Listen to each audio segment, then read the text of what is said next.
pessoal, sejam todos muito bem-vindos ao nosso podcast, o Pode Saber. Sim, mais um episódio. Já estava com saudade aqui, gente. Vocês que estão nos assistindo, mas pensa, olha, casar, essas agendas... É difícil.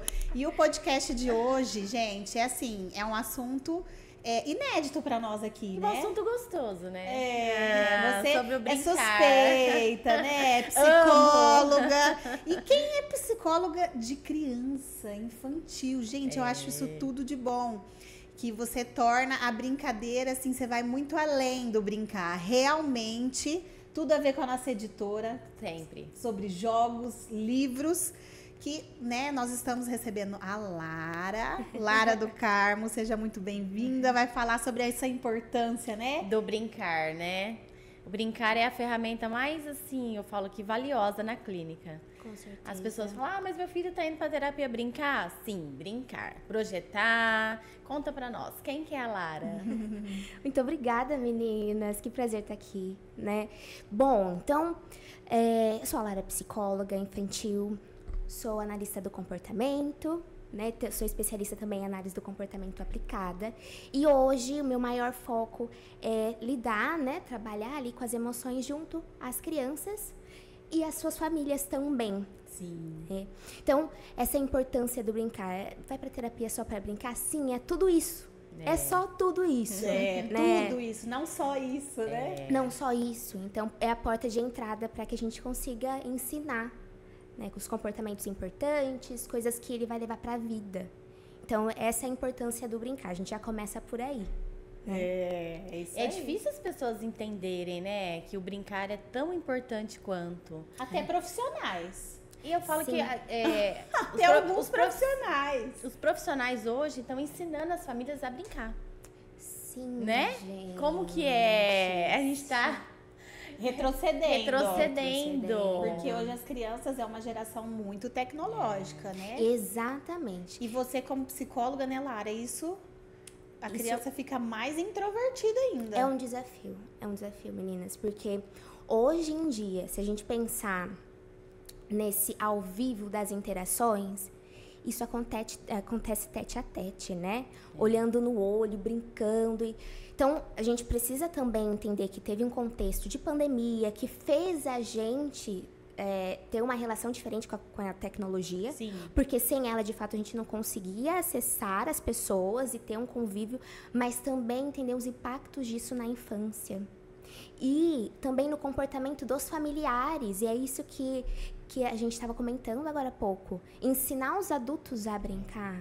Olha que desafio. É sair da caixa, né? montar rotina para a família brincar. Exatamente. Dar exemplos. A gente, até em treinamento parental, né? Que a gente fala que quando o terapeuta entra em contato com a família e coloca aquela família para fazer no ao vivo. Aquela dinâmica, muitas vezes não sai, né? A orientação, exato. Então, a gente precisa treinar a família a brincar. Olha que desafiador, né? É tão desafiador que o entendimento, para você ensinar essa família a brincar, você precisa entender a funcionalidade. Porque se ela não entender a funcionalidade, a importância, ela não vai executar. Ela precisa né? reconhecer. Agora a criança não, ela executa naturalmente o brincar. Sim. E quando de alguma forma ela é limitada ao brincar, aí a gente vê alguns comportamentos mais desafiadores acontecendo, porque é natural da criança. Eu acho importante a gente também pensar que hoje em dia falam muito das infâncias, no plural. A gente sabe que a infância é uma fase do desenvolvimento, mas quando a gente fala de infâncias, esse termo, ele convida a gente a refletir que a infância ela é vivida de forma diferente à vivência de cada indivíduo. Né? Então, tem várias variáveis. Tem as questões culturais, tem as questões sociais que impactam na vivência, inclusive no acesso aos direitos da infância. Tem as questões da diversidade, então a gente está falando de inclusão, a gente está falando também da infância da pessoa com deficiência. Então, a gente pensar que o brincar é um direito, coloca a devida importância nisso. Sim, né? Sem então, dúvida. Eu acho que é esse o lugar que a gente precisa, talvez, convidar as pessoas a refletirem um pouco mais sobre o brincar. Porque é um direito. E cada um brinca de uma maneira diferente, né? Exato. Não é igual. Aqui nós sempre enfatizamos assim, que o como jogar, ele vem descrito na caixa, né? Dos jogos quando é desenvolvido. Só que o além do brincar, do jogar, ele é muito mais amplo do que é o que vem escrito numa caixa. Exato. Né? Tantas possibilidades, Muitas né, a gente possibilidades. Exato. E aí exige, às vezes, do adulto ter essa flexibilidade de entender que, poxa, se essa criança, às vezes, está respondendo diferente do manual, tá tudo bem. Está tudo bem. E esse adulto também tem que ser compreendido. Como que foi a infância dele? Tem Como que isso. foi a infância desse Porque adulto? aí a gente Né? cobra. Ele teve infância? Porque ele Exato. pode ter sido omitida essa infância dele, né? Com certeza. É um trabalhar, né, que vem diferente, vem desde lá da a infância família do pai e até da você mãe. conseguir chegar na criança, né? Exatamente. E assim, são tantos desafios que a gente sabe. Esse é o reconhecimento da importância do brincar, da leveza, né, que você traz ali no ambiente. Mas quais são, assim, os maiores desafios, ou talvez o maior que você enfrenta, né, para que você consiga atingir ali o coração da criança e daquela família? Olha, gente, eu acho que o maior desafio hoje é macro. Tem muito mais a ver com o contexto que as famílias estão inseridas. Então, quando a gente fala desse brincar do adulto, é aí que tá o negócio. Porque a gente é muito modelo, né? As crianças se inspiram muito naquilo que seus cuidadores, e aí quando a gente fala pais, famílias, são todos, né? Mãe, pai, avó, enfim. Então, hoje a gente se depara com famílias que têm uma cultura de engolir o choro. Engole o choro. É cultural do país, nossa, falar É isso, né? cultural, é cultural. E no mês passado, né, no mês das crianças, eu refleti bastante sobre esse tema das emoções, a saúde mental da infância. E aí, se a gente for pensar, a gente esbarra na saúde mental de quem cuida também. Sim, Com com certeza. certeza. E quando a gente fala do brincar, das emoções, a gente também vai esbarrar no histórico daquele cuidador diante desse tema. Então, o que eu quero dizer? Para uma cultura de engolir o choro e levanta essa cabeça, para de fazer isso, tal.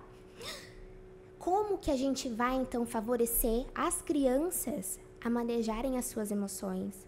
Ou lidar, se permitir brincar de forma diferente, de forma lúdica, interagir com o outro, sendo que a gente também só fala o que ela não deve fazer. Só bloqueia. Só bloqueia porque muitas vezes foi isso que foi ensinado para o cuidador. Ele não sabe ainda outras alternativas, né? Então, quando, por exemplo, a gente fala da educação, né, ou da regulação emocional dentro da infância, mas será que esse adulto sabe como manejar suas emoções diante de uma criança que está vivenciando um medo, uma raiva, tristeza? Esse é o primeiro passo, que a gente precisa olhar para essa família. E aí, diante disso, a gente dá condições para essa família se sentir segura e empoderada para dar ainda mais oportunidades daquela criança aprender a partir do brincar.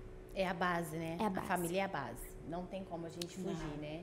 Aqui na editora a gente tem a tríade, que é saúde, educação e família. Então, não tem como a educação trabalhar sem a base, que é a família, e a saúde trabalhar sem a base também, né? Que é a família.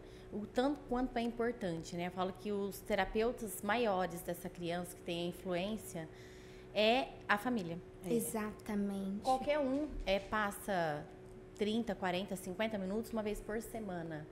Mas a família tá ali todos os dias, Todos né? os dias. Exato. Quanto que essa família precisa ser incluída, né? Precisa ser orientada. Então, diante disso, poxa, o meu filho tem dificuldade para lidar com frustrações. Eu não tô ali a todo tempo, a todas as oportunidades de frustração daquela criança para saber manejar, mas aquela família tá, muitas vezes. Então, eu preciso incluir ela junto aos objetivos terapêuticos e de uma forma ativa, né? Então, essa tríade que vocês propõem, ela é essencial, assim, ela é a fórmula do sucesso, vamos dizer, na promoção de qualidade de vida. Muitas vezes as famílias falam assim, mas tá me chamando de novo, né? Eu pago terapia pra criança e tá me chamando de novo pra conversar. O que será que a Lara tá querendo, gente? Não é conversar. Não, e eles falam assim, nossa, mas é mais uma sessão que eu vou ter que pagar? É uma sessão de eles orientação. acham que não é importante. E Eu acho que a gente tem dois perfis, assim, de famílias, né? Essa família que às vezes tem essa dificuldade em se colocar dentro do processo terapêutico e aquela família que ela tá muito ansiosa pra saber de todos os passos e tal, então ela quer estar muito perto, Aí quer muito demais. presente, Atrapalha. né? Então, Atrapalha. o né? terapeuta precisa ter esse jogo de cintura de também, é isso, né, gente? É fazer a família como participante do Mas de processo. forma equilibrada. Exato. E ensinar essa família também como fazer isso. Sim. Como participar do processo terapêutico do filho, né? É porque pra procurar uma terapia, um atendimento, é porque alguma das partes estão fragilizadas, ou é a criança ou é a família, Sim. né? E como que você vai adentrar num assunto delicado com uma situação fragilizada? Então, você tem que realmente entrar no território, observar. É um soldado de guerra.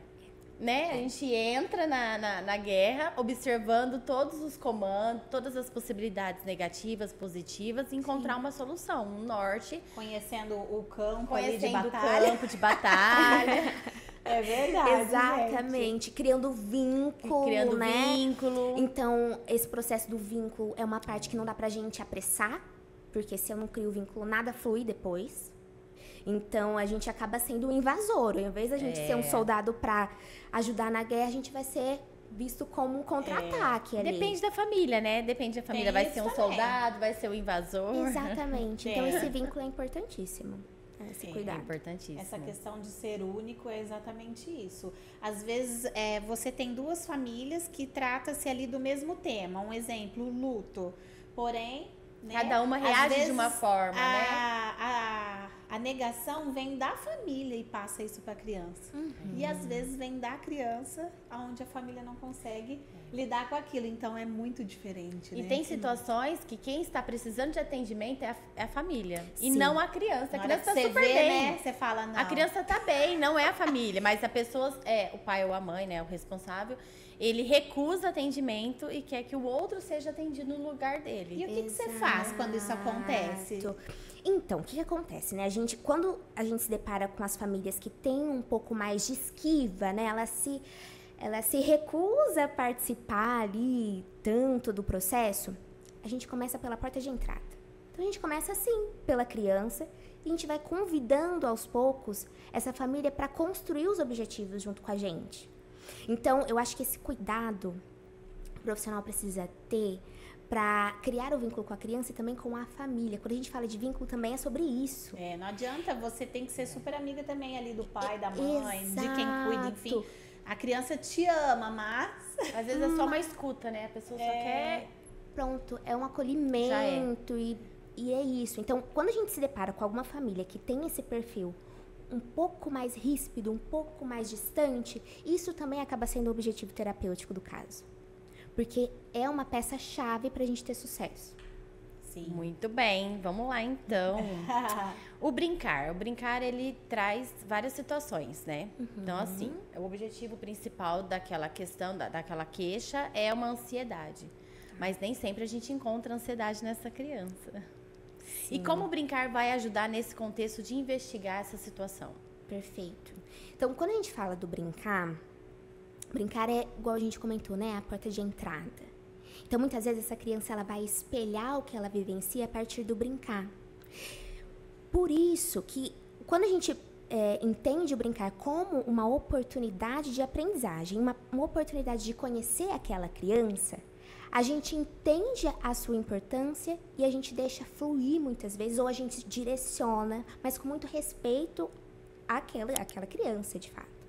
Então, quando a gente entende o brincar como é esse o mundo da criança e que ela vai espelhar, ali a gente já consegue identificar muitas questões, muitas variáveis e também ajudar ela a como se comportar em determinadas situações, que às vezes são situações desencadeadoras de ansiedade. Tá, Lara, não consegui ver questões de ansiedade tão específicas, tão latentes naquela criança. Então, vamos investigar os contextos que ela está vivendo além da clínica. Então, o que a gente sempre precisa, talvez, o que eu convido e falo muito com as famílias, é importante eu ver aquela criança no macro, no global. Ela é muito mais do que 1 hora de sessão. Nossa. É ela na escola, é ela em casa. Nós, adultos, a gente adapta o nosso comportamento a partir do contexto, a partir do ambiente que a gente tá, né? Então, tem aquele ambiente que não é tão legal pra gente, a gente vai evitar. E se eu preciso ir para aquele ambiente, com certeza eu vou me sentir mais ansiosa em algum nível. Então, aí eu vou precisar de ferramentas, estratégias para manejar isso. Assim também, em algum nível, é com a criança, né? Então, assim, ok, aqui, em 1 hora de sessão, eu não consegui ver diretamente. Vamos para a escola, vamos conversar com a família, vamos ver além dali, né? Além das 4 paredes de uma clínica, é a gente ir para o mundo dessa criança. Então, o que eu comento muito é sobre a gente ver a criança num global. E o brincar, ele é uma oportunidade justamente para a gente entender e ter sinais de como que essa criança está lidando com as coisas fora do brincar. Na vivência dela, né, diária. Até mesmo porque, assim, né, eu falo que a criança que é desenhada e desejada pela família é uma situação. A criança real, nesse macro, é a criança que realmente você tem que enxergar dentro da clínica. Então, na maioria das vezes, é na escola que você consegue identificar a criança que você realmente vai trabalhar, a criança que realmente tem as dificuldades, tem as demandas. Porque nem sempre a família traz a realidade. O que eu idealizo é uma situação. O que o meu filho é outra situação, né? Aí a gente carrega a questão na família de luto. Meu filho não faz isso. Não é? Você ouve isso. Aí quando você vai pra escola, a professora te passa, olha, ela te passa a visão dela em relação à família. Eu vejo que a família é assim, assim, assim. E você realmente entende como que aquela criança funciona longe do contexto, né? Porque no contexto familiar ela é mais reprimida, né? Ela tem regras. No entanto, que a gente fala que a escola é o primeiro emprego da criança. É onde que ela... Olha só, é verdade. É o primeiro emprego. Onde que ela tá ali sozinha por ela e mais ninguém.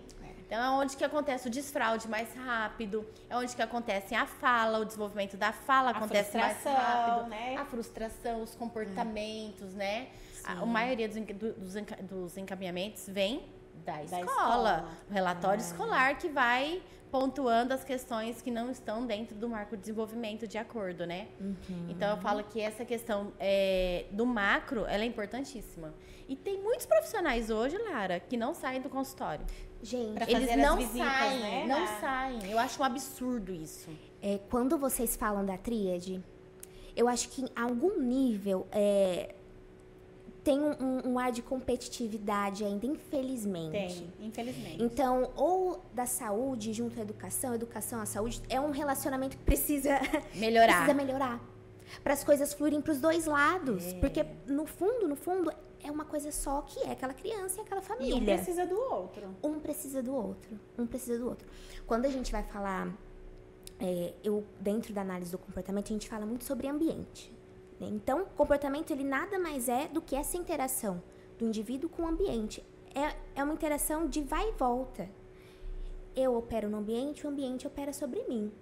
Ok, então, se eu entendo isso, eu entender que aquela criança ela vai responder de acordo com as oportunidades que o ambiente também oferece, traz esse convite para os profissionais de educação de estarem atentos, de usar de recursos pedagógicos adaptados quando a gente está falando, por exemplo, de uma criança com deficiência, uma criança neurodivergente, autista, né? A gente tem particularidades dessas condições que precisam ser olhadas, que exigem muitas vezes do profissional essa flexibilidade e essa busca por esse conhecimento também, né, gente? Porque a gente sabe que fazer inclusão é um desafio também. Todos os dias. A inclusão acontece todos os dias, não é só na matrícula. Não, exato. Né? A escola é inclusiva, meu filho está matriculado lá, mas ele está sendo incluso. Exatamente. Todos os dias. As atividades, ele tá indo rotinas. Ele tá indo lá para passar o tempo, mas a escola não é uma escola inclusiva. Você vê ela nas atividades diárias, não na matrícula, né? Exatamente. E aí, quando a gente pensa nisso, a gente tem vários problemas aí, né? Isso aí a gente tem um outro podcast para só falar sobre isso. Já vou marcar o próximo. Já vou marcar o próximo para falar sobre inclusão. Porque assim, quando a gente pensa em construir oportunidades para essa criança, a gente também é ambiente para aprendizagem. O meu comportamento, ele também reflete no comportamento do outro e vice-versa. Olha como que é essa relação. Então, olha a nossa responsabilidade diante da infância daquela criança. Mas isso é uma questão de conscientização, né? Se as famílias tivessem essa consciência, né, que o comportamento dela é o modelo para o outro, né? Não é que aconteceu comigo, eu vou também passar pro meu filho. Eu não tive infância, pra que ele precisa ter infância? Eu não brinquei porque ele precisa brincar. Eu escuto muito isso. Olha, isso muito. É triste, né, gente? É triste. É triste. É muito triste. E aí acaba oferecendo o quê? É ignorância, né? O celular. Né? Que é o uso das telas, o uso excessivo. Porque dá paz. Entendeu? Porque dá paz, porque você tá num restaurante. Gente, eu faço isso. Não vou falar que isso não existe 100%. Não, né? Eu acho que tudo é o equilíbrio. A gente precisa entrar na era tecnológica, a gente precisa entender, né, que as crianças, elas também necessitam. Uma coisa que não tá pra ignorar mais, né? Porém, assim, na sua opinião, né, na parte até, eu falo do atraso mesmo, né, neurológico, né? Isso atrapalha muito e pode afetar o quê, né? Esse excesso de telas. Não somente o emocional e a socialização, porém tem outras questões. Sim. Então, quando a gente pensa no cérebro humano, né, gente, tem a neuroplasticidade. O que é isso? Essa capacidade do cérebro se moldar conforme as vivências que a gente tem. Quanto mais a gente aprende, mais ele vai fazendo conexões, né, para que a gente vá se aperfeiçoando. Ótimo. Quando a gente pensa na infância, isso tá assim, no ápice do ápice. É um cérebro que tá ali para aprender e formar novas conexões. Novinho. Doido para aprender. Doido, gente, doido. Então, imagina. Então, assim, o que eu acho importante a gente pensar? Como eu comentei com vocês, a maior parte dos nossos pacientes são crianças neurodivergentes ou crianças com deficiência. Quando a gente está falando, por exemplo, de uma criança autista nível 3 de suporte, muitas vezes a gente tem comportamentos difíceis de manejar. Família sem rede de apoio, né? Então, muitas vezes eu ouço a mãe falar assim, Lara, ou eu deixava o celular com ela e colocava Peppa para assistir, ou não fazia mais nada, não conseguiria nem tomar banho nesse dia. Nesse momento, eu acho que a gente precisa ter muito cuidado com o debate, por quê? Porque eu também não vou apontar o dedo para essa mãe e falar, mas eu não acredito que não tem nenhuma outra opção. É óbvio que essa mãe já pensou em várias outras opções, mas provavelmente nenhuma era tão eficaz. Então, se isso é um problema, aquele terapeuta, aquele profissional que está cuidando dessa família e desse paciente precisa levar isso como um ponto de objetivo para ser trabalhado. Por que essa criança não se engaja em outras coisas a não ser o celular? E quando ela está sem o celular, ela engaja em comportamentos muito prejudiciais para ele e para o ambiente que ele está inserido. Sim. Então, isso é um ponto que eu acho que é importante a gente trazer. Um outro é que, assim, o comportamento da família é modelo também para as crianças. Então, se eu tenho uma família que também é muito imersa na tecnologia, e é isso, e é celular, e é na mesa celular... Eu ia tal. falar, na refeição, né? Acha ruim que a criança mexe, mas você também... Como que a gente vai exigir um comportamento diferente? Então, é um ponto que a gente também precisa deixar em alerta. Então, dito isso, voltando para o cérebro, ele está formando conexões. Então, ele está buscando referências para aprender. Quais tipos de referências e oportunidades a gente quer dar? Então, se eu penso em, hoje não dá para eu ignorar o uso do celular, o uso do YouTube, ok, ótimo. Mas em quais condições a gente vai dar acesso a esses dispositivos? Então, dentro do uso das tecnologias, hoje, o que se indica é menos de 2 anos nem pensar, né? Evitar. Então, a Sociedade Brasileira de Pediatria já fala isso desde o ano passado. Então, crianças com menos de 2 anos, precisa ser evitado o uso de telas, mesmo passivamente. Então, mesmo que você não coloque o celular lá na frente dela, se ela estiver exposta a uma televisão de longe, ela também já está tendo acesso em algum nível. Depois dessa idade, a gente sabe que tem todo um contexto, vai na escola, tal, vê um amiguinho com celular. A gente precisa, então, pensar em limites de uso. O excesso de telas, esse cérebro vai estar hiperestimulado. Um cérebro hiperestimulado, um cérebro estressado, muitas vezes, ele vai, aí já é já é a parte fisiológica, tá, gente? Então, vou dar só um apanhado aqui. Um cérebro estressado é um organismo com cortisol, né? Então, é um organismo que está em alerta. Sendo assim, ele está mais propenso a questões emocionais importantes. Então, a intensidade dessas emoções é um cérebro que ele está em alerta. Imagina você, então, propiciar para uma criança esse cérebro em alerta, sendo que esse cérebro está todo aberto para aprender como que as coisas funcionam. Não absorve, né? Não absorve. É um cérebro que em algum momento ele vai cansar, é um cérebro que vai ter essa hiperestimulação, essa sobrecarga. Então, quando a gente fala do uso excessivo de telas, é sobre isso. São tanto os impactos fisiológicos quanto emocionais, e sendo assim também dentro do contexto social, né? Junto à interação entre os pares e com quem ele convive. É uma criança que nasceu saudável e ao longo das situações expostas foi adoecendo. É o contrário, né? A gente busca melhorar e tem a gente está nessa era de crianças saudáveis e que, expostas a essas situações, acaba adoecendo. Adquirindo ansiedade mesmo, depressão infantil, irritabilidade constante. Aí a família quer um laudo pra justificar isso. Depressão, acaba entrando em questões, né, psiquiátricas, não é nem neurológicas, psiquiátricas, né? Sim. A psiquiatria infantil cresceu muito nos últimos anos. Por qual motivo? Questões de ambiente, o que está sendo oferecido a essas crianças. Eu falo assim, uma criança nasce dentro de uma psiquiatria. Nenhum bebê é psiquiátrico, né? As situações vão se envolvendo em questões ansiosa, né? E vão levando para isso. Vai se tornando. Exatamente. E olha isso, né? Se a gente pensar, eu falo que a infância, ela é a única fase que ela vai respingar na vida inteira daquela pessoa. Então, o adolescente ele tá vivendo ali para daqui a pouco ele ser adulto e na velhice. O adulto está vivenciando para, né, envelhecer. Sim. A criança, o que ela vivenciou na infância, ele vai carregar para a vida inteira. A vida inteira. Então, isso é um ponto para a gente entender das nossas responsabilidades diante da infância, em garantir os direitos e em favorecer a oportunidade de aprendizagem de qualidade. E também entender a beleza da infância também. Então, tem dois lados. Eu falo que eu, como psicóloga infantil, o meu trabalho é para a vida inteira daquela pessoa. É a base, né? É a base. Então, da infância, ele vai até a velhice, sendo impactado com o trabalho junto a ela, quando na infância. Serão os pais do futuro.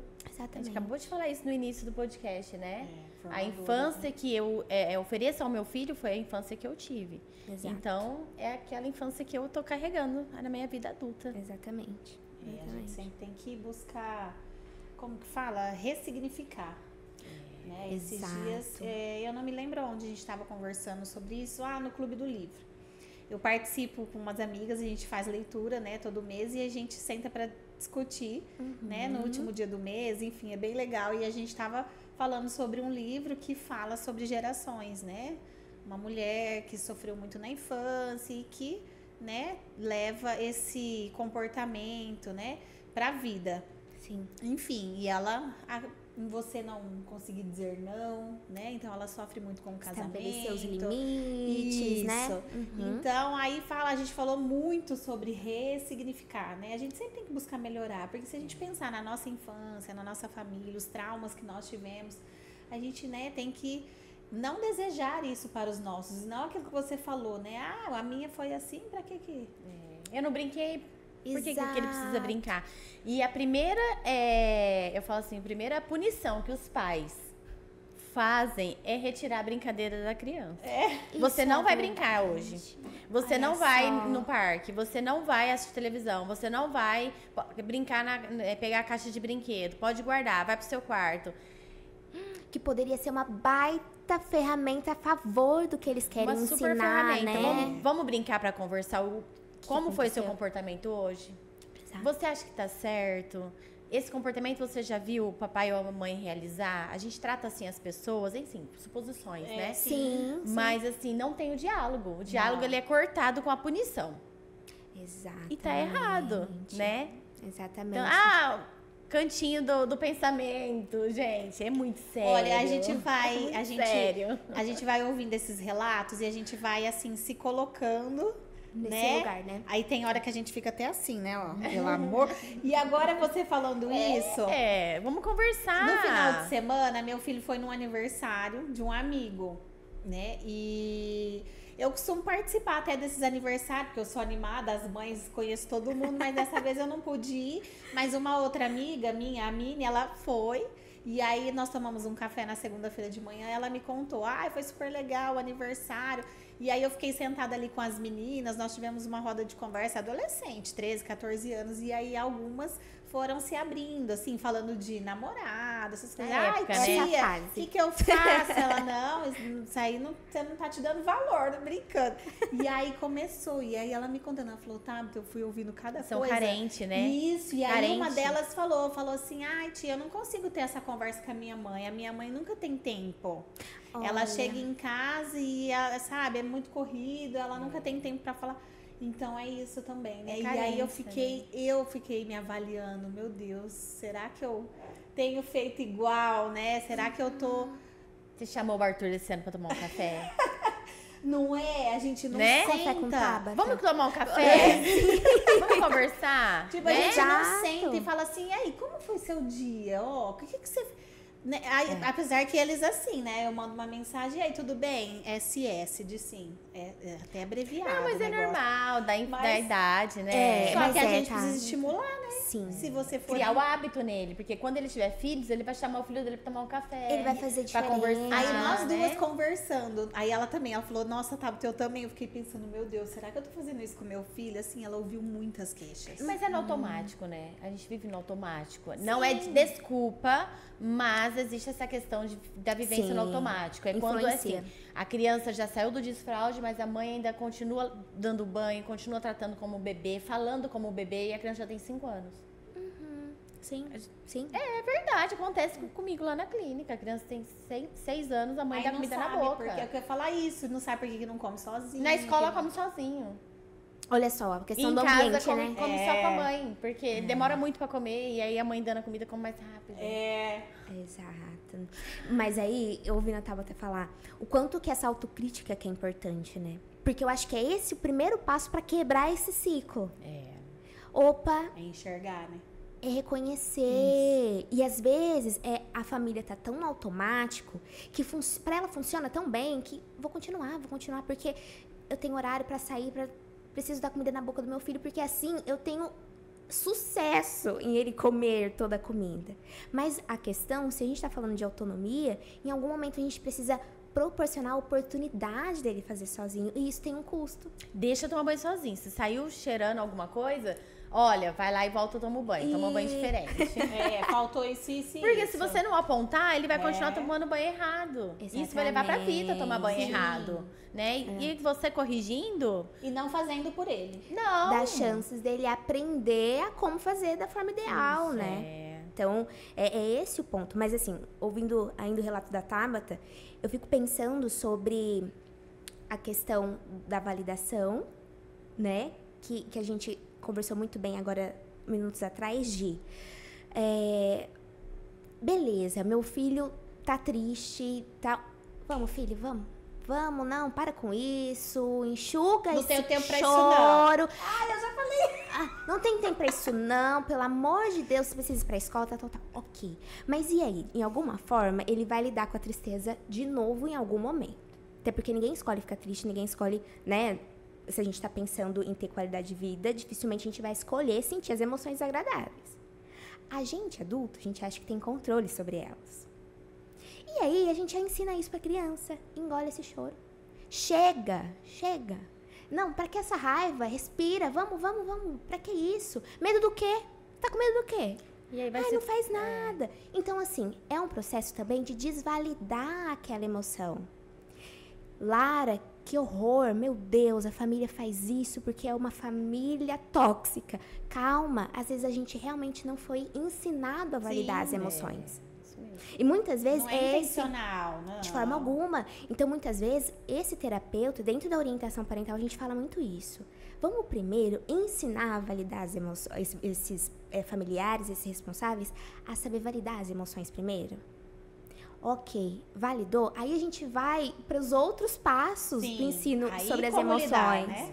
Exatamente. Por quê? É isso. E lá na frente, como que ele vai ser um gestor, um administrador na sua profissão? Ele não vai validar o sentimento dos outros. Isso. E todo lugar que você for trabalhar, terá pessoas, né? A não ser que você trabalhe home office, mas assim... Relacionamento, mesmo assim, ainda né? você tem que trabalhar com as pessoas online e vai ter algum momento que o seu colega falar, hoje eu não estou bem. E você vai fingir que é porta? Exato. Às vezes a pessoa tá falando, não estou bem, pedindo ajuda. O que aconteceu? Vamos conversar. Você tirar 10, 15 minutos do seu dia do trabalho pra, né, validar o sentimento do outro. Mas porque na infância o sentimento dele não foi validado, né? De forma alguma. E relacionamento, né? Como eu disse, você... Todos os dias, relacionamento, gente, todo dia. E aí vai ter sucesso no casamento? Um adulto que não, Imagina, que não teve gente. sucesso na infância? Não tem como. Exato, Não tem como. Exato. Então, eu acho que o primeiro passo também é isso. Qual que é a relação desse adulto? De novo, a gente volta para adulto, né? Qual é a relação desse adulto com as emoções dele? Sendo assim, como ele vai ensinar para a criança a como lidar com elas? Se ele nem se permite lidar com as suas próprias emoções de uma forma mais adequada, né? Vamos pensar assim, dentro do que é importante para aquela pessoa. Então, assim, validar as emoções eu acho um grande ponto, uma grande dica. Então, poxa, aconteceu uma birra, a criança jogou o negócio longe. Filho, tô entendendo, você não gostou do que aconteceu, você tá bravo, né? Eu tô vendo, mas jogar não é uma opção. Ok. Comuniquei, validei, tô ali, eu entendi o que tá acontecendo, eu entendi a emoção que você tá sentindo. Só que o jeito que você se comportou não é aceitável. Então, validar as emoções, ela não é concorrente a estabelecer limites. É diferente. São coisas diferentes distintas, e que se complementam, na verdade. Porque se eu valido, se eu crio esse vínculo junto à criança, ela vai me ouvir ao ponto de eu conseguir estabelecer os limites, ensinar a ela formas diferentes de se comportar naquela situação. E assim leva pra vida, né? Leva pra vida. É um pensamento, Exatamente. é um raciocínio simples, né? Que leva você pra vida. muda toda uma situação. Porque muitas vezes a gente se iguala àquela criança. Ou se iguala ao adulto. Que eu falo assim, É verdade, gente. ele faz birra, você faz. Ele grita, você grita. E Meu aí, pai. gente, não vai chegar em lugar nenhum. Tem que fingir demência É lógico mesmo. que não é Caos. sempre, né, Lara? Eu tô aqui assim, ó, ouvindo você falar. Eu tô me sentindo assim, um lixo, né? Não. Tô brincando. Não é nesse lugar, Tabata, pelo amor de Deus. Ai, meu Deus. Só que é difícil, né? Pra você ver o quanto que a gente precisa discutir sobre essas coisas. É difícil. Sobre por esses isso também a assuntos. importância da família No processo. no processo. E o olhar dos profissionais junto a essa família. Às vezes a gente fala, o profissional desenvolve ranço da família. Meu Deus, tem que conversar com essa mãe. Gente, se a gente tá tendo uma dificuldade na relação com a família, já é um ponto que a gente precisa trabalhar. Porque sem essa família, o que a gente vai conseguir fazer? Fala pra mim. Né? Não tem. Eu preciso dela como aliado. Então a gente precisa também entender que essa família precisa ser olhada, né? É um brincar pro resto da vida, né? Pro resto da vida, gente. Todo adulto carrega uma criança. E carrega Dentro uma de infância si. dentro de si. Pra sempre, pra sempre. Vamos lá para os mitos e verdades. Vamos lá. Brincar é perda de tempo. Mito! A gente escuta muito isso, muito. Pelo amor de Deus, gente. Nossa, é isso, né? É sobre reconhecer a importância do brincar. Sim, a gente Então, falou isso bastante. A gente falou muito sobre isso, de forma alguma. Até agora, né, em relação a essa questão do brincar, reflexão do adulto que carrega uma criança, né, interna, o brincar na fase adulta com outro adulto também é saudável. Não é. Agora tá. Existem tá tantas com pessoas tudo, né, os jogos. carrancudas, né? Assim, que não gostam de brincar, não gostam de uma flexibilidade, de uma piadinha, de um momento de meme. Por que será que esse adulto é dessa forma? Porque a infância dele foi dura. Olha só. Ele não tem essa flexibilidade, assim, de ir e voltar na infância e na fase adulta e entender que aquela situação ali é só pra descontrair, pra relaxar. Não, e você falou isso agora, eu tô Não lembrando de é? outra Verdade. situação. Olha lá, meu momento de terapia, de grátis aqui hoje. Com duas, ó. Ó, não, a minha filha, né? Faz tempo que a gente não toma café. É verdade. Muito Ah lá, tempo. tem assunto acumulado, gente. Minha filha e meu genro, eles têm um jogo muito legal. Eu nem sei falar o nome agora, que eu esqueci. É um jogo, e tá super na moda agora, os adultos se reunirem para jogar, né? Eu acho máximo. E aí, tá sendo você resgatado, falando né? sobre isso, então, por exemplo, a gente se junta lá para jogar, os dois, né? Eu, a mãe dele, enfim. E aí tem esse problema de segurar as emoções na hora do jogo, você acredita? Porque A infância é verdade, a competitividade. leva a Sangue sério. no olho. Os dois mesmo, eles quase se separaram por causa de um jogo. Vem mais meu recado aqui, Lara. Nós vamos marcar psicólogo aí. Não, quase. Aí, a mãe do Caio, Catiúcia, pra você é essa. Tem jogo, ela, na próxima rodada ela falou assim, não, eu não vou jogar mais, esse jogo me deixa muito nervosa. E ela não joga, ela fica assim, de suar frio. Não, você tem noção. Então eu falo assim, tudo isso é porque não foi trabalhado. Agora resolveu brincar depois de grande. Mas, ó, eu tô Então, você vendo. imagina pra uma criança, aí a criança perde Não e a tem- gente marreta a criança. É difícil, gente. Ela tá aprendendo a lidar Eles com perderam aquilo. pouco na infância, porque a frustração não foi trabalhada. Não foi. Muito pouca frustração, gente. Mas eu vejo muitos casais, né, viajando e levando Uno, levando jogos, porque eles já pensam assim, na questão, se chover eu tenho algo pra fazer no hotel. Eu E faço até- muito isso. É muito bacana, É né? verdade, gente. E aí, quando a gente fala da questão do brincar ser além exclusivo da infância, não, né? O brincar, ele continua pro resto da vida.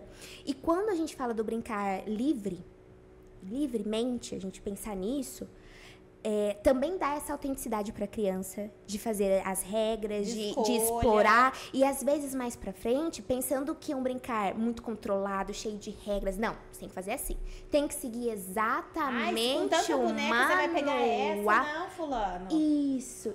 Mais para frente o brincar se torna aversivo. É. E é isso. Ai, não quero brincar dessas coisas. Por quê? Porque em algum momento na história dela foi muito controlado. Ou então, o assim, brincar. será que tá certo a forma que eu tô fazendo, né? Isso, O brincar não tem muitas vezes autoconfiança, certo e errado. E aí é isso. autoestima. Mas algum adulto causou esse trauma. Isso. Olha isso. Né? Sempre Alguma tem um adulto vivência. envolvido na questão dessa Sempre. infância reprimida, não explorada. Sempre. Sempre, gente. É um ciclo, né? Sempre. É, Vamos não pro... tem como. Olha, gostei desse mito ou verdade aqui. Vamos lá. Ai, a Lara vai bater na gente. Castigo é uma boa forma de ensinar limites? Nossa, que polêmico! Vou falar não. Mas eu vou discorrer sobre o assunto, porque eu sei Castigo, que castigo eu não gosto muito de usar A palavra esse termo. castigo já é pesada. já é né? pesado. Perder o direito. Muitas vezes eu falo dessa forma. Isso. Já fica mais Olha, leve. já tá melhorando. Ela já tá melhorando. Muito bom, Tabata. Mas o que acontece? Então, assim, mito, né? Por quê? Hoje a gente sabe que a punição, castigo, né? Tirar videogame, infelizmente a gente vê o bater, né? Como, não, ou quer dizer, não ensina. Essa é a verdade. O castigo, ele não ensina. Traumatiza. Ele traumatiza.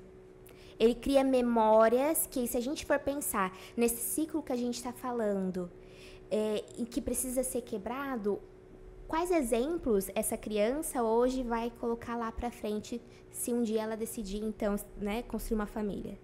Então, o castigo, ele não dá alternativas de se comportar. Então, ótimo. O que aconteceu? Aconteceu uma situação, vou tirar o seu videogame. E às vezes a situação não tem nada a ver com o videogame, mas eu sei que ele gosta muito, então eu vou tirar.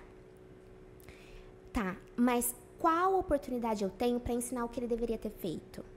O castigo, ele não ensina isso, né? Então, ele dá essa punição de que foi errado, mas ele não dá alternativa do que fazer. O que eu esperava que você fizesse nessa situação.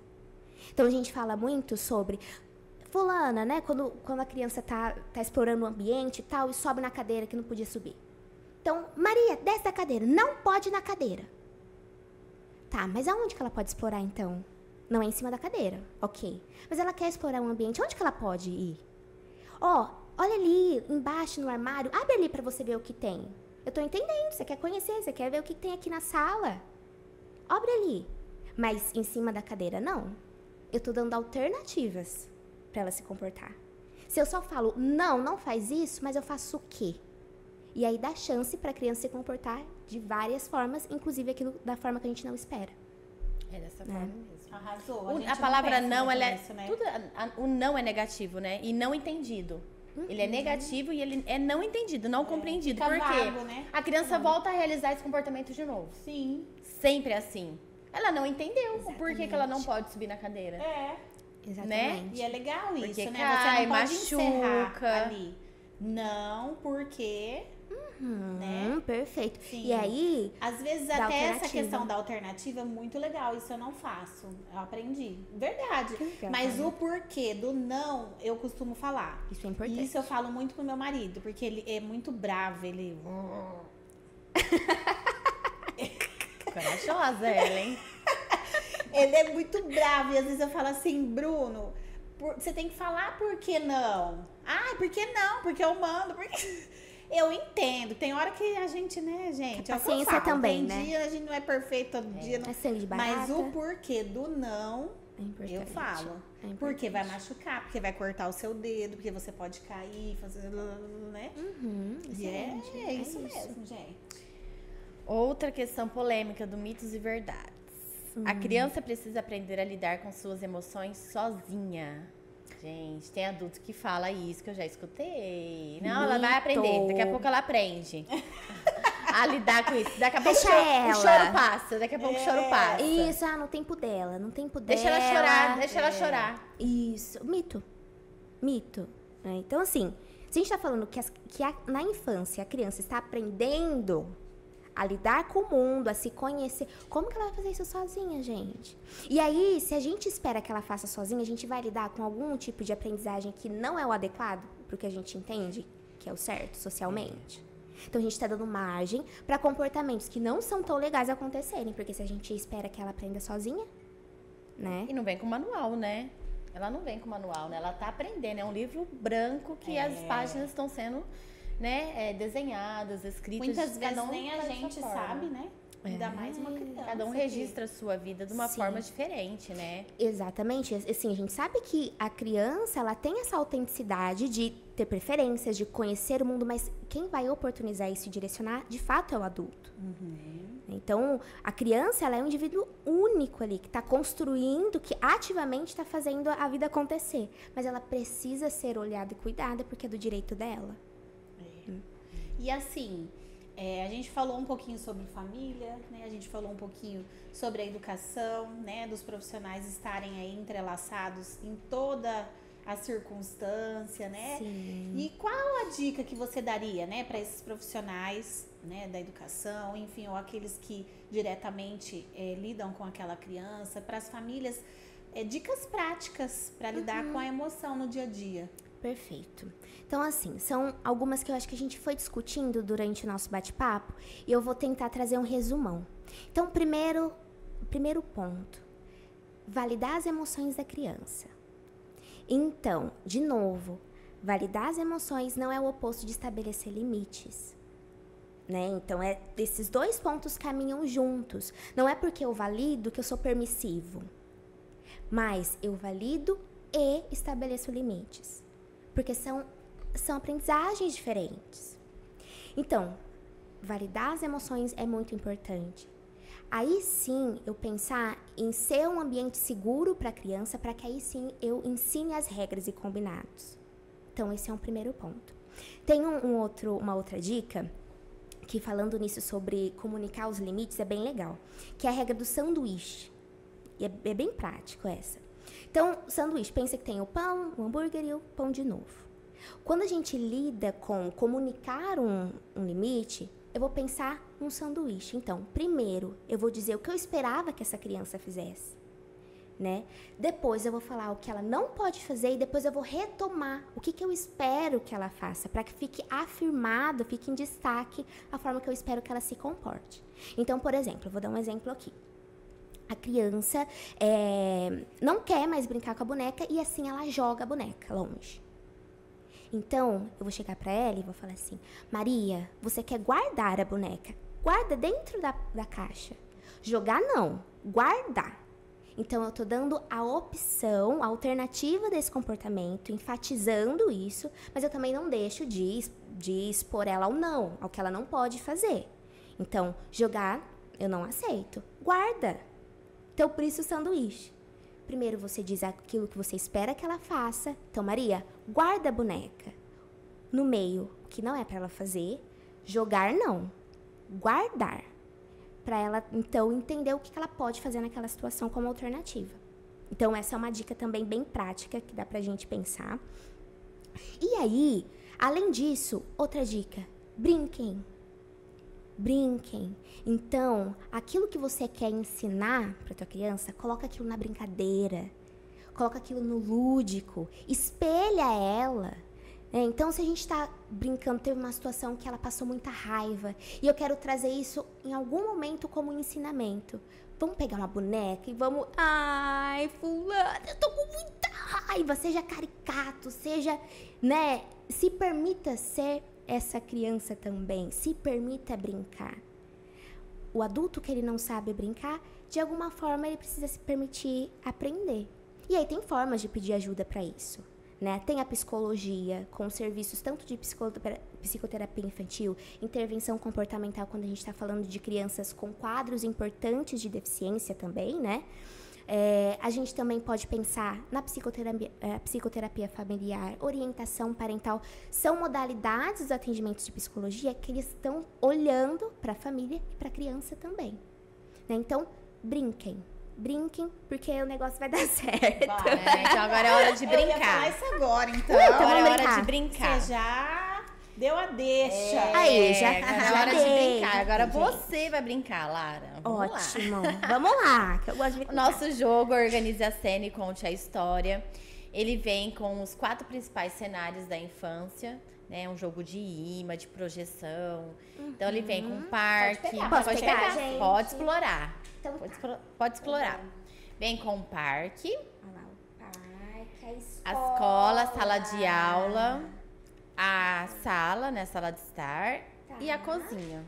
Que legal, Vem com os personagens, os elementos de cada ambiente. Que E ele é gracinha. riquíssimo para brincar, explorar, Sim. né? Tanto a questão Ferramenta comportamental, importante, né? muito importante. Perfeito. Trabalhar intraverbal, comportamento, projeção, rotina dessa criança, né? E entender como ela funciona nesses 4 ambientes. Qual é o ambiente que ela mais se adapta? Qual que ela tem mais dificuldade ou não, né? Então, ele é riquíssimo para ser trabalhado tanto na educação quanto na saúde. Que e com a legal, família gente. também, né? Sim. Porque não pode fugir da nossa tríade. Com Imagina certeza. quanto importante uma família ter esse jogo como ferramenta, né? E projetar as emoções dele e da criança ao mesmo tempo. Perfeito. É tão legal porque na avaliação psicopedagógica mesmo, né? Existe ali uma sessão em que você interage a família com a criança, né? Na elaboração de um cartaz, de um brasão da família, e aquilo você vê, né? Essa... Como que é a interação, a Isso. dinâmica, E um né, jogo entre desse eles. seria riquíssimo. Muito. Com Você certeza. colocar ali para que juntos eles construam, né? Um ambiente, aí você já vai percebendo, né? As atitudes da família, da criança. A dificuldade, né? Perfeito. O que falta, precisa ou não colocar dentro desse processo aí de rotina. Que legal, Então é um jogo gente. riquíssimo, riquíssimo. Muito. Olha, eu já pensei em várias coisas aqui, né? Então, por exemplo, quando a gente está falando de ensino de algumas habilidades sociais, principalmente nas crianças com autismo, que a gente sabe que a parte social é um déficit, né? Que caracteriza um dos critérios. Então, muitas vezes a gente usa de histórias sociais, que é como se eu estivesse contando a situação, então a situação problema, eu coloco o personagem, então, para espelhar o que o meu paciente fez. E aí, depois eu conto o que ele poderia ter feito. Para que numa próxima vez, ele tenha na memória dele como ele pode se comportar naquela situação. Então, esse jogo aqui é muito bom. Então, vamos pensar que a família trouxe pra gente assim. Olha, a menininha tem, né, a Maria tem uma irmã, e aí a Maria tava comendo aqui a maçã, e a irmã pediu um pedaço da maçã. E isso foi motivo de crise, de birra da Maria. Será que em algum outro momento, dentro de sessão, ou eu posso também pensar em construir uma história em sessão e dar para essa família também contar em casa, para reforçar como ela pode se comportar. E aí aqui eu posso falar para ele: Maria, e se você cortasse um pedacinho da maçã para sua irmã? E isso trazer dentro desse contexto ilustrativo. A gente sabe que traz ainda mais memória do que ele pode visual, né? Visual, gente. A gente pode pensar também, dentro do contexto escolar, falar sobre diversidade, né? Então, eu falar sobre um amiguinho que é diferente dela. Né? E a gente falar sobre as questões sociais envolvidas. Então, eu acredito que esse tipo de material tem muito a acrescentar e tem muitas formas de ser usados. Eu acho que isso aqui é um estopim para a gente criar vários mecanismos. Aqui o dia todo falando sobre só 4 cenários riquíssimos. Se você pegar um cenário por sessão, você tem 30 dias. Tem um mês de sessão planejada, né? Com certeza, gente. Com sucesso ainda. Então, você vai ganhar um desse de presente. Mentira, gente! Ninguém sai de mão vazia aqui, Lara. Ai, que maravilha! Você já começou pela caneca chiquérrima, você viu, não, né? Ó, essa caneca, gente, tá? Personalizada. E amei, vou usar muito. Marca a gente no Instagram. Pode deixar. Gente, ó. Famílias que eu atendo, ó. Recurso novo, tá chegando. Obrigada, menina. Muito legal. Muito especial. E assim, a gente já tá quase chegando no fim. Passa tão rápido, né? Gente. E a gente sempre gosta, assim, de pedir, né, pro nosso convidado, a nossa convidada, compartilhar, né? Algo que marcou a profissão, ou alguém, né, que te marcou e que te incentivou a ser psicóloga, ou deixe um recado para as famílias também. Aquilo que vier no coração. Que legal, gente. Eu agradeço, né? Muito obrigada. Pode falando nessa câmera, que aí você passa o recado direto pra ele. Então, vamos lá. Famílias. Então, assim, eu acho que eu vou deixar um recado primeiro para as famílias. Famílias típicas, atípicas. Então, saibam que vocês são inspirações para os filhos de vocês.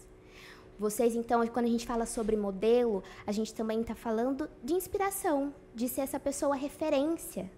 Então, saibam que os profissionais da psicologia, a psicologia tem um compromisso social de acreditar em que todas as pessoas têm o direito à qualidade de vida e à saúde mental. Então, contem conosco para favorecer vocês também a se cuidarem, para aí sim conseguirem estar bem junto aos seus filhos, né? Então, acho que isso é muito importante. E é isso, gente. Eu acho que vamos brincar um pouco mais, vamos se permitir ser criança também. Vamos reconhecer que o brincar é um direito e a importância dele na vida de uma pessoa, porque é isso. A infância é um ponto, é uma fase que ela se propaga até a velhice. Então, qual tipo de infância a gente está se comprometendo a proporcionar para as nossas crianças? Muito bem. E que esse brincar seja referência para a infância, para a adolescência, vida adulta, até mesmo a terceira idade. Os idosos têm o direito de brincar. Né? Em relação a questões cognitivas, né? Para estar ali a memória, movimento. Nossa, é o direito de todos, não só da criança, mas também, né? Todas as fases do brincar, né? É um direito humano mesmo. Nossa, eu amei. Amei, passou muito rápido. Gente, eu fico assim, ó, porque assim, amei ver o teu entusiasmo. né, em muito falar obrigada. sobre suas sessões, sobre as suas experiências. Amei o seu compartilhar. Muito Obrigada. obrigada pelo seu sim, desde o início. Eu falei pra Castrícia, Sim. eu fiquei tão feliz porque, assim, você deu muita importância, né, no nosso podcast, no nosso projeto. Nem sempre, hoje em dia, as pessoas, elas reagem dessa forma, dando importância, né, às possibilidades do outro, né, Sim, aquilo que a gente sim. falou já até aqui em parceria em relação a profissionais. Exatamente. Né, foi maravilhoso. E o podcast, ele também tem um papel social. Exato. Né? Não só para a educação, para a saúde e para as famílias, mas social, porque certeza. ele é ilimitado, né? Hoje você acessa as redes Acessível, né, acessível em gente? qualquer lugar do mundo. Informação de Então, a qualidade. Informação é o que eu ia falar. É. E não, né, aquelas coisas que vão... É um comprometimento Atraso de social vida. também, né? Exato. Seu, da editora, de estar disseminando conhecimento, Sim. semeando cada vez mais, né? Com E a gente certeza. ficou muito grata pela oportunidade, que tenhamos mais oportunidades. Sim, gente. É verdade. Muito mais do... Nossa, foi muito gostoso. Muito rico. Eu acho que Parabéns. são muitos Obrigada, assuntos meninas. ainda a serem tratados, né? Ah, da inclusão a gente vai marcar, a gente Esse vai tempo agendar. O foi- próximo. Vamos gente. agendar. Foi pequeno e a gente quer, né, Estender replay, mais. Fazer com parte 2. certeza. Fazer parte 2, É. né, gente? Isso, a gente quer fazer uma visita pra você lá na clínica, Com né? Gravar certeza. conteúdos, a gente Isso. amou. Que bom, Muito meninas. obrigada mesmo. Foi uma conversa linda, Foi. uma conversa necessária. Né? Inteligente, né? Isso. Clara, objetiva. Perfeito, meninas. Amei. Tá de parabéns. Eu amei. De verdade. né? bom, meninas. E aí, quer compartilhar o seu Instagram? Claro, gente. Então, meu Instagram é Lara A do Carmo. Tô lá, fiquem à vontade pra mandar mensagens, pra trocar. A rede social é pra isso, é pra gente se conectar. Então, fica à disposição. Isso, e a gente vai colocar, né, o Instagram, né, tudo, como que fala? Isso, Todas as colaboração. informações necessárias, né, da Lara ali em todo, né, texto de todas as postagens compartilhadas.